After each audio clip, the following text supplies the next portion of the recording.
Imagine a regime so absolute, it could condemn an entire family for one person's defiance. Not just parents or children, but every single relative. This was the terrifying reality of exterminating 9 clans in Imperial China. But then, one man dared the emperor to go further, to invent a new level of horror that would claim not 9, but 10 clans.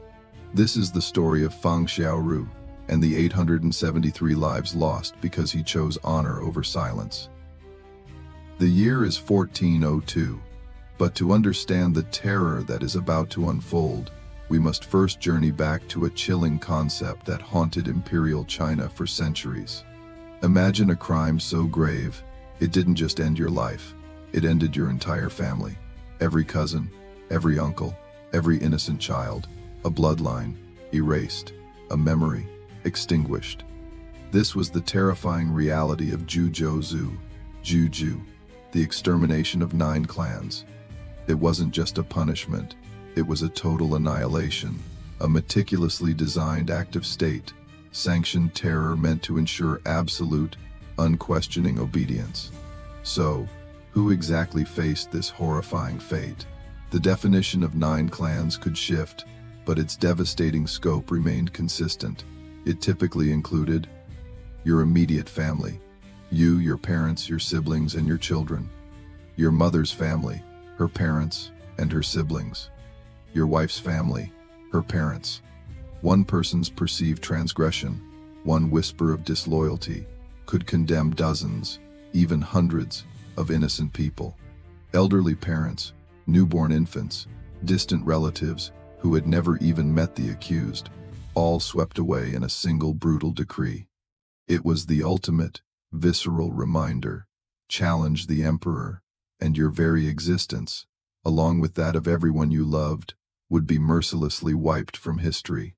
This instrument of absolute power found its most brutal perfection during the Ming Dynasty, an empire born from rebellion and forged in the fires of ruthless consolidation.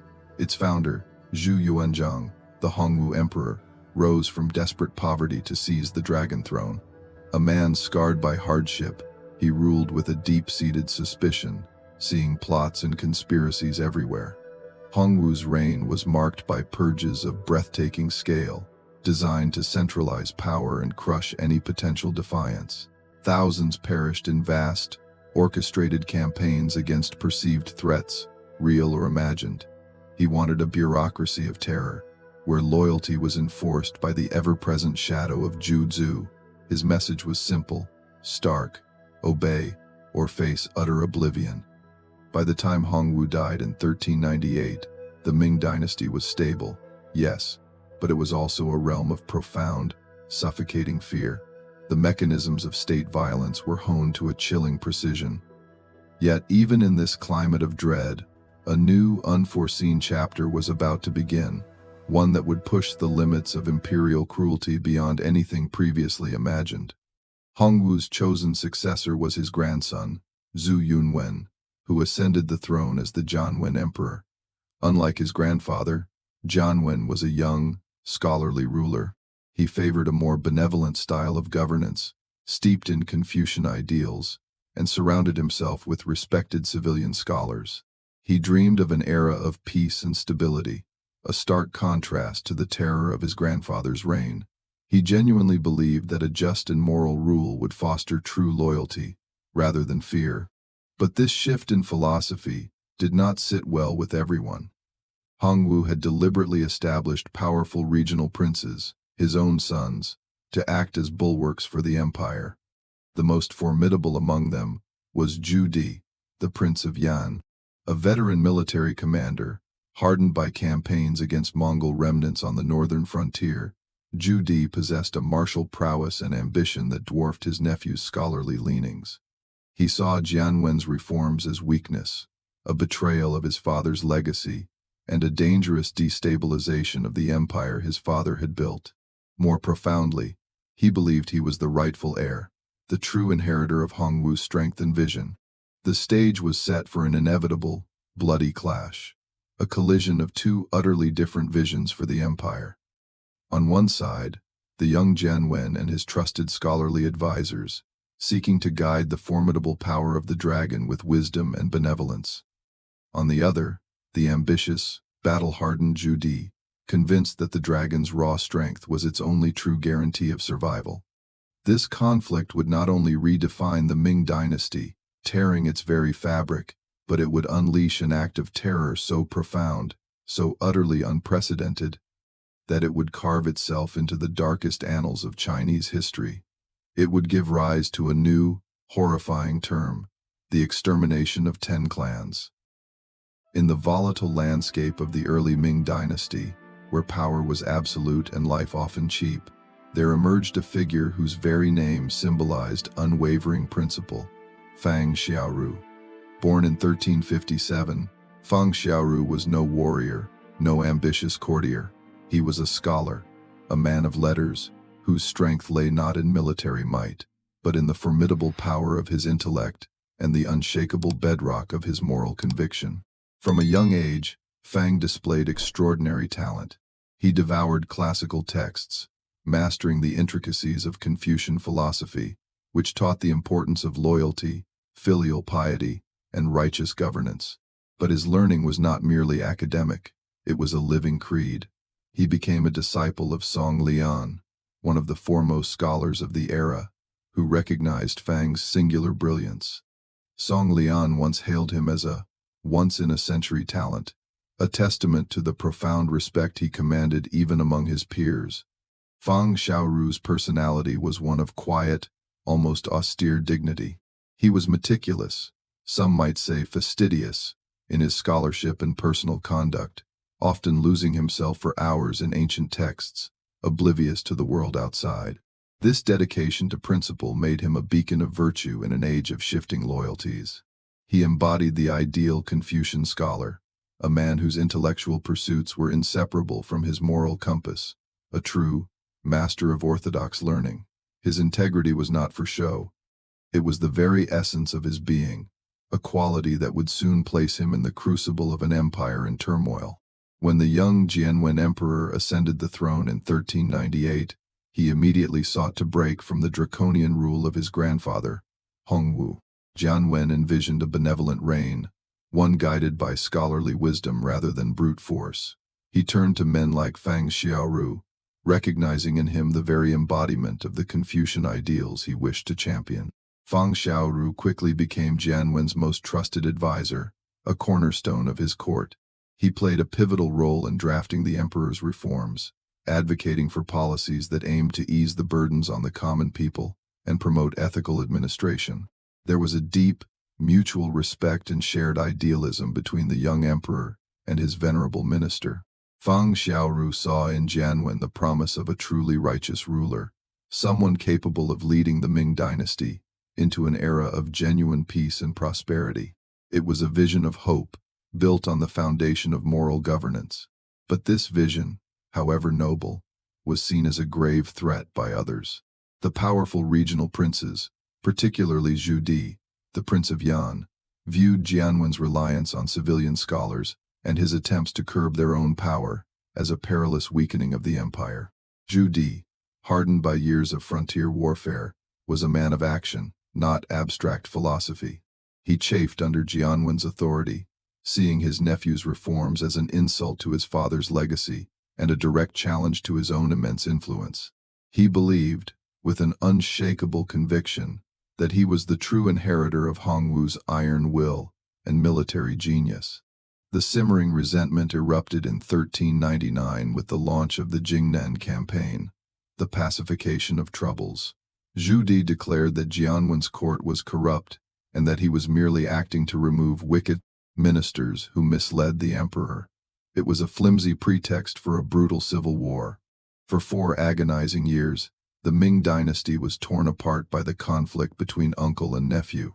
Armies clashed across vast plains, cities were besieged, and the land was scarred by the very internal strife Zhu Yuanzhang had sought to prevent. Zhu Di, with his formidable military prowess and relentless ambition, proved an unstoppable force. He fought not just for power, but for what he believed was his destiny. The campaign reached its violent climax in 1402, with the siege of Nanjing, the imperial capital. the city fell amidst chaos and flames. What happened to the Jianwen emperor remains one of Chinese history's most enduring mysteries. Did he perish in the fire that engulfed the palace, a defiant act against his usurper? Or did he slip away into the anonymity of a monk's robes, forever haunting Zhu Di's conscience? No one truly knows. With Nanjing in ruins and Jianwen gone, Zhu Di strode onto the imperial stage as the victor. He had seized the dragon throne by force, but he faced a colossal challenge, legitimizing his usurpation. To rule, he needed more than military might. He needed the mandate of heaven, the symbolic approval of the cosmos, and crucially, the acceptance of the vast scholarly elite. He needed an edict, a proclamation of his rightful ascension, and for that, he knew there was only one man who possessed the moral authority to lend true weight to such a document. A man whose integrity was as unyielding as Zhu Di's own ambition, a man who believed with every fiber of his being in the fallen Jianwen emperor, Fang Xiaoru. The stage was set for an unprecedented confrontation. The dust had barely settled on Nanjing. The fires that consumed the imperial palace still smoldered, perhaps taking the Jianwen emperor with them. Zhu Di, the victorious prince of Yan, now sat on the dragon throne, but his triumph was incomplete. He was a conqueror, yes, but also a usurper. The realm knew he had seized power through rebellion, violating the sacred bonds of lineage. To truly rule, he needed more than just a crown. He needed legitimacy. He needed the unspoken consent of the scholarly class, the very guardians of the empire's moral order. And to achieve that, he needed one man, Fang Xiaoru. Zhu Di understood Fang Xiaoru's immense value. He was the preeminent scholar of his age, a beacon of integrity, whose endorsement would carry unparalleled moral weight. If Fang Xiaoru, the most revered Confucian scholar, were to draft the imperial edict proclaiming Zhu Di's ascension, it would be a powerful signal to the entire empire that the new reign was rightful, just, and aligned with the mandate of heaven. It was a strategic imperative, a gambit to cleanse the stain of usurpation. Fang Xiaoru was summoned to the imperial palace. Imagine the tension in the grand halls, the air thick with unspoken fear and expectation. Courtiers, generals, and officials gathered, each holding their breath. They knew Fang Xiaoru's reputation for uncompromising principle. They also knew Zhu Di's reputation for ruthless, absolute power. The unspoken question hung heavy. Would the unwavering scholar finally bend? Would he, like so many others, bow to the inevitable force of the new emperor? The scene that unfolded is etched into the annals of Chinese history, a confrontation that crackled with the raw power of clashing wills. Zhu Di, the victorious emperor, initially tried a conciliatory approach. Perhaps he genuinely harbored a grudging respect for Fang Xiaoru's intellect, or perhaps it was a calculated play. He ordered Fang to draft the edict. "This is for the good of the empire," Zhu Di might have urged, his voice resonating with authority. "Only you possess the wisdom to guide the people during this transition." But Fang Xiaoru remained unyielding. He reportedly threw down his brush, his face etched with sorrow and indignation. Tears streamed down his cheeks, not for himself, but for his fallen emperor, Jianwen. He loudly condemned Zhu Di as a usurper, reportedly even scrawling the defiant words, "Yanzai Twent Wei, the Yan rebel usurps the throne," in court. It was an act of audacious defiance, an open challenge to the emperor's authority, utterly unprecedented in its directness. Fang Xiaoru, the scholar, became the immovable object against the unstoppable force. Zhu Di's patience, never abundant, began to fray. His initial attempts at persuasion curdled into a cold, menacing fury. He needed this man desperately, but Fang Xiaoru was refusing to be broken. Then came the chilling ultimatum, a question designed to shatter the strongest will, to exploit the deepest human fear. "如独不顾九族乎?" Do you not care for your 9 clans? It was the ultimate threat, delivered by the most powerful man in the realm. The extermination of 9 clans was a terror already well known, a punishment that would condemn not just Fang Xiaoru, but his entire immediate and extended family. It was a psychological weapon, honed over generations, designed to force even the most defiant individual to buckle under the weight of their loved ones' lives. But in that moment, in the face of absolute terror, Fang Xiaoru's spirit did not break. Instead, it soared to a height of principled defiance that would echo through the ages. His response was immediate, unyielding, and legendary. 便氏族奈我何? What do I care even if it's 10 clans? This retort was more than just defiance. It was an invitation to the emperor to unleash an unprecedented level of horror. Fang Xiaoru was challenging Zhu Di to invent a new terror, to push the boundaries of cruelty beyond anything ever conceived. It was a profound statement of self-sacrifice, a scholar willing to pay the ultimate price for his principles, daring the emperor to go beyond the known limits of retribution. Zhu Di, confronted by this audacious, almost suicidal challenge, was consumed by a volcanic rage. This scholar, this man of books, was not only refusing his command, but openly mocking his power. Such an affront could not stand. In a fit of vengeful fury, he made a horrific decree. In addition to the traditional 9 clans, he would add a 10th clan. This additional group was not bound by blood, but by intellectual and social connection. Fang Xiaoru's Menshin Guzhou, disciples and old friends. It was an act of chilling genius, a targeted assault on Fang Xiaoru's entire intellectual legacy. His ideas, his teachings, his very network of influence, all would be obliterated.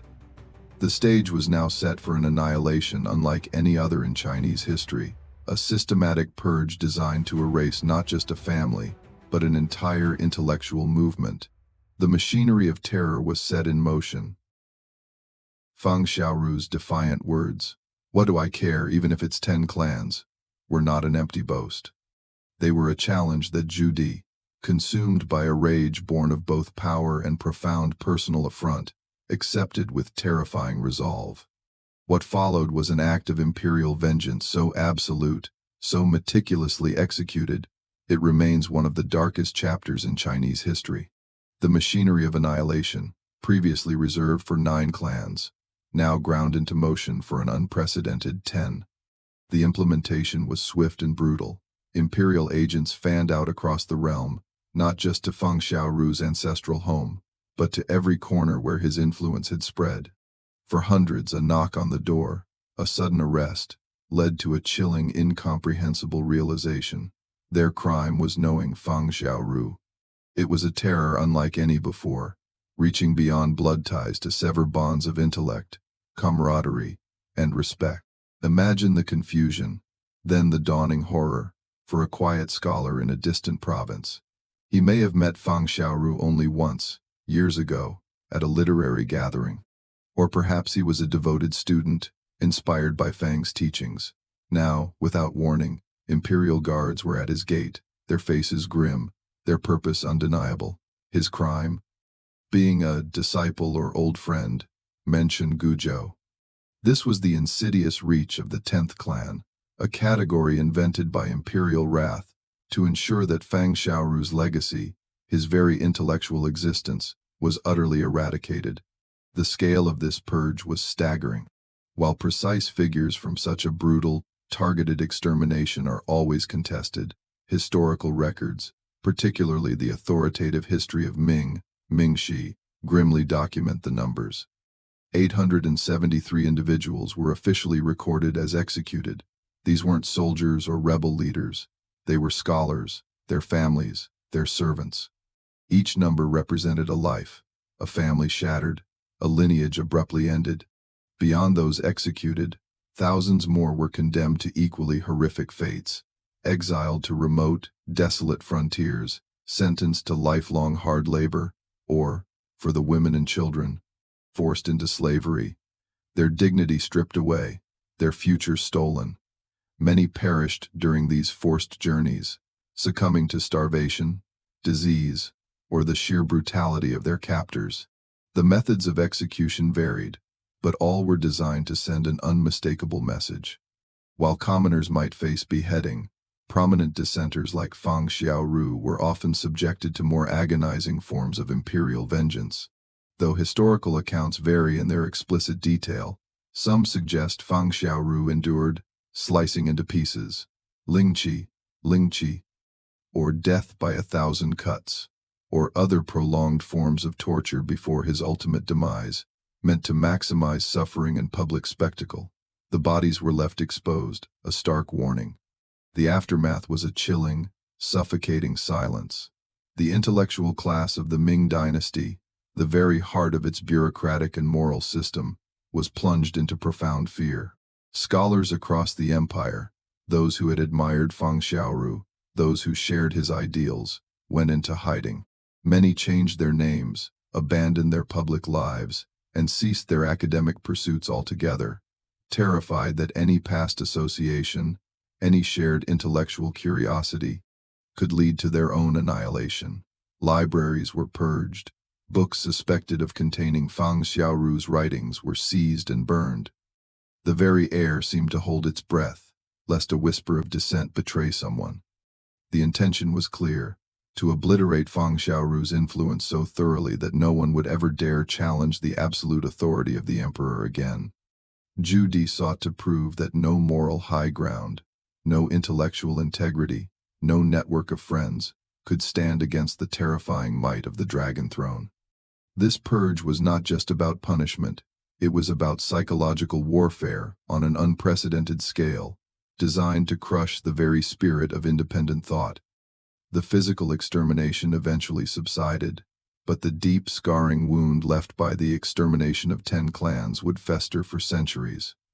It became a dark legend, a cautionary tale whispered in hushed tones, shaping the relationship between imperial power and the scholarly elite for generations to come. The shadow of those 873 lives, and countless others lost or broken, would forever fall across the reign of the new emperor. The dust settled, but the silence that followed the extermination of 10 clans was deafening. Zhu Di, now firmly established as the Yongle emperor, had crushed all open defiance. He had brutally asserted his absolute authority, demonstrating that no moral stature, no network of friends, could stand against the terrifying might of the Dragon Throne. Yet, a crucial challenge remained: how to legitimize a reign born of blood and usurpation in the eyes of history and the cosmos. The irony of Zhu Di's subsequent actions is profound. The very emperor who unleashed an unprecedented purge against the intellectual class, burning books and executing scholars, also embarked on one of the most ambitious cultural projects in Chinese history: the compilation of the Yongle Dadian. This monumental encyclopedia, the largest of its kind, was a colossal undertaking, involving thousands of scholars tasked with compiling all knowledge known in China. It was, in a way, Zhu Di's attempt to project an image of cultural grandeur and intellectual patronage, a stark and almost desperate contrast to the devastating intellectual vacuum he had just created. He could kill the scholars, but he desperately wanted to claim their legacy. But the sheer scale of Zhu Di's brutality, particularly the extermination of 10 clans, could not be truly erased, and out of that immense tragedy, an unexpected legacy bloomed. Fang Xiaoru, the scholar who dared to defy the emperor, rose from the ashes of annihilation to become an immortal symbol. His name, once meant to be wiped from history, became a rallying cry, a whispered legend of unwavering loyalty and ultimate moral integrity. He became revered as Zhengzui Shansheng, the master of orthodox learning. For centuries, subsequent generations of scholars, poets, and officials looked to Fang Xiaoru as the ultimate exemplar of a Confucian principle: loyalty to one's true sovereign, even unto death, and the refusal to serve two masters. His sacrifice became a sacred touchstone for intellectual courage in the face of tyranny. Before his execution, amidst the terror and the unspeakable grief for his condemned kin, Fang Xiaoru reportedly wrote a final, heartbreaking poem. Its verses, filled with a poignant mix of despair and defiant acceptance, speak volumes about the man and his spirit. Heaven sends down chaos, who knows its cause? The treacherous minister succeeded, plotting against the state with cunning. The loyal minister burns with indignation, blood and tears flowing. To die for my lord in this way, what more could I ask for?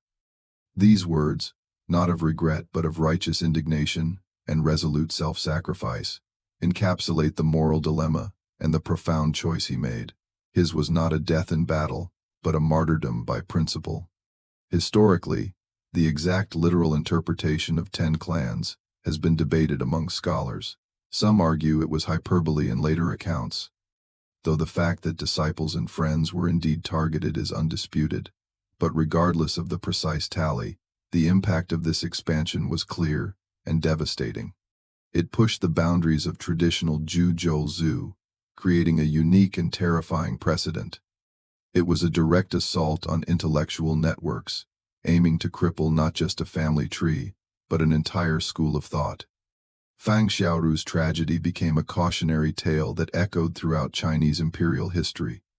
It taught officials the extreme price of defiance, but paradoxically, it also became a powerful inspiration for those who believed in a higher moral law than the emperor's will. It underscored the brutal reality of absolute power, reminding all that loyalty, when unwavering, could be met with unimaginable cruelty. Yet, in the end, that very cruelty forged an immortal legend. What does Fang Xiaoru's story tell us? Centuries later, it reminds us that power, unchecked, can be monstrous, that justice, when used as a weapon, can obliterate lives and legacies. But it also stands as a testament to the enduring power of human dignity, of unwavering principle. Fang Xiaoru lost everything: his life, his family, his friends, but in his ultimate refusal to compromise, he gained something indelible. He gained an immortal name, a legacy of honor that transcended the brutality of his death. His execution was meant to destroy his cause. Instead, it gave it eternal life. In the quiet dignity of his final moments, Fang Xiaoru proved that some things are worth any price, that the human spirit can endure even the most monstrous cruelty, and that freedom, once dreamed of, can never be fully extinguished. The echoes of that defiant scholar, facing down the wrath of an empire, continue to reverberate. What values would you defend when everything is on the line? The chilling tale of the extermination of 10 clans serves as a permanent scar on the canvas of history, a stark testament to the depths of human cruelty. Yet, within its horror, shines the indomitable light of Fang Xiaoru's resolve. By remembering his story, we not only bear witness to the past, but also grapple with enduring questions about power, dissent, and the price of an uncompromised soul. If this deep dive into Ming Dynasty history resonated with you, hit that like button, subscribe for more untold stories, and share your thoughts in the comments below. We'll continue to explore the shadows and lights of our shared past.